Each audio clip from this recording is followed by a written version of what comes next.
തമിഴ്നാട് സർക്കാരിന്റെ കീഴിലുള്ള മദ്യവിൽപ്പനാ കേന്ദ്രമായ ടാസ്മാക്കിന്റെ 717 ഔട്ട്ലെറ്റുകൾ പൂട്ടാൻ ടി.വി.കെ സർക്കാർ.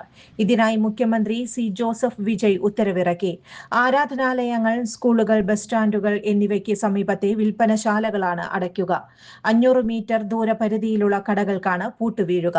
സാമൂഹിക ക്ഷേമത്തിനും പൊതുജനങ്ങളുടെ താൽപര്യങ്ങൾക്കും മുൻഗണന നൽകുമെന്ന അദ്ദേഹത്തിന്റെ വാഗ്ദാനങ്ങൾക്കിടയിലാണ് ഈ നീക്കം.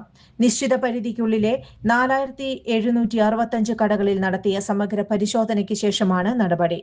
ആരാധനാലയങ്ങൾക്ക് സമീപമുള്ള 276 വിൽപ്പനശാലകളും വിദ്യാഭ്യാസ സ്ഥാപനങ്ങൾക്ക് സമീപമുള്ള 186 വിൽപ്പനശാലകളും ബസ് സ്റ്റേഷനുകൾക്ക് സമീപമുള്ള 255 വിൽപ്പനശാലകളും അടയ്ക്കുമെന്ന് ഉത്തരവിൽ പറയുന്നു.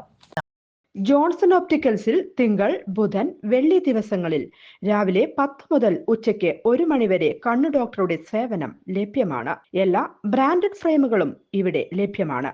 ഡ്രൈവിംഗ് ലൈസൻസിനുള്ള സർട്ടിഫിക്കറ്റുകൾ കൂടാതെ ഡോക്ടർമാർ നിർദ്ദേശിക്കുന്ന എല്ലാ തരം കണ്ണടകളും ജോൺസൺ ഓപ്റ്റിക്കൽസിൽ നിന്നും ലഭിക്കുന്നു. ജോൺസൺ കണ്ണട വ്യാപാരം, ഡിവൈൻ ആശുപത്രിക്ക് എതിർവശം, വടക്കാഞ്ചേരി. കൂടുതൽ വാർത്തകൾക്ക് ഞങ്ങളുടെ ചാനൽ സബ്സ്ക്രൈബ് ചെയ്യുക.